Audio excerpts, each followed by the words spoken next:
Selamat malam, pendengar setia Radio Meki. Radio mistis yang akan menemani malam Anda dengan kisah mistis yang membuat malam kalian lebih horor. Kali ini, kita akan membahas salah satu bangunan ikonik di Indonesia yang tidak hanya terkenal karena arsitekturnya yang megah, tetapi juga karena kisah-kisah mistis yang menyelimutinya.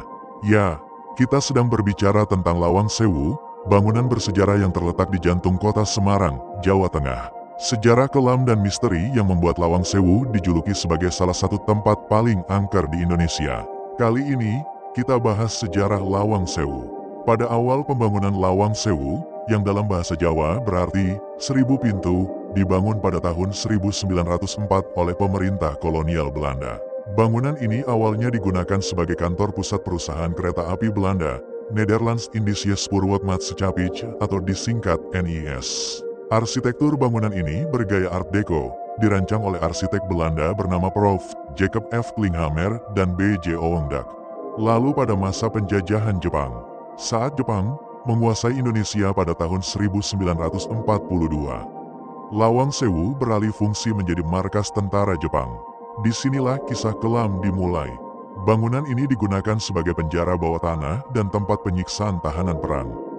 Banyak tahanan Indonesia yang tewas di sini, baik karena disiksa maupun dieksekusi. Pada masa pasca kemerdekaan, setelah Indonesia merdeka, Lawang Sewu digunakan oleh TNI dan Polri sebagai kantor.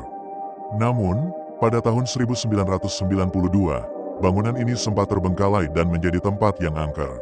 Selanjutnya, kisah mistis Lawang Sewu. 1. Penampakan Noni Belanda. Salah satu cerita mistis yang paling terkenal adalah penampakan Noni Belanda, sosok hantu wanita berpakaian putih yang sering terlihat di lorong-lorong bangunan. Konon, dia adalah arwah seorang wanita Belanda yang bunuh diri karena patah hati. 2. Penjara bawah tanah. Area penjara bawah tanah Lawang Sewu dianggap sebagai tempat paling angker. Banyak pengunjung yang melaporkan merasa sesak napas, mendengar suara tangisan, atau bahkan melihat bayangan hitam yang bergerak. Konon, arwah para tahanan yang tewas di sini masih gentayangan. 3. Lorong misterius. Lorong-lorong di Lawang Sewu dikenal sebagai tempat yang sering terjadi penampakan. Banyak yang melaporkan melihat sosok tentara Jepang atau Belanda berjalan hilir mudik, seolah-olah masih berjaga. 4. Ruangan penyiksaan. Ruangan-ruangan yang dulunya digunakan untuk menyiksa tahanan juga menjadi tempat yang sangat angker. Suara jeritan dan teriakan sering terdengar, bahkan di siang hari. Selanjutnya, kejadian-kejadian mencekam yang terjadi di Lawang Sewu.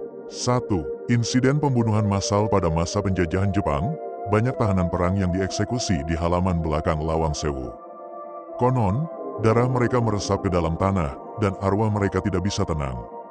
2. Kecelakaan kereta api. Ada cerita tentang kecelakaan kereta api yang terjadi di dekat Lawang Sewu pada masa kolonial. Konon, arwah korban kecelakaan itu sering terlihat di sekitar rel kereta yang berada di dekat bangunan.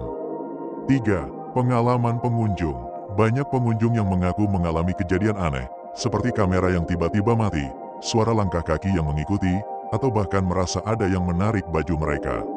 Nah, pendengar setia Radio Meki, itulah cerita tentang Lawang Sewu, bangunan megah yang menyimpan sejarah kelam dan misteri yang belum terpecahkan. Dari masa kolonial Belanda hingga penjajahan Jepang, Lawang Sewu telah menjadi saksi bisu dari banyak peristiwa tragis. Kisah-kisah mistis yang beredar pun membuat bangunan ini semakin menarik untuk dikunjungi, meski harus dengan hati-hati. Bagi kalian yang penasaran, Lawang Sewu kini telah dibuka untuk umum sebagai objek wisata sejarah. Tapi ingat, selalu hormati adat dan pantangan setempat ya, jangan sampai pengalaman seru kalian berubah menjadi mimpi buruk. Sampai jumpa di cerita horor berikutnya. Jangan lupa, tetap setia mendengarkan Radio Meki. Dan untuk kalian yang punya pengalaman tentang Lawang Sewu bisa komen di kolom komentar. Salam horor.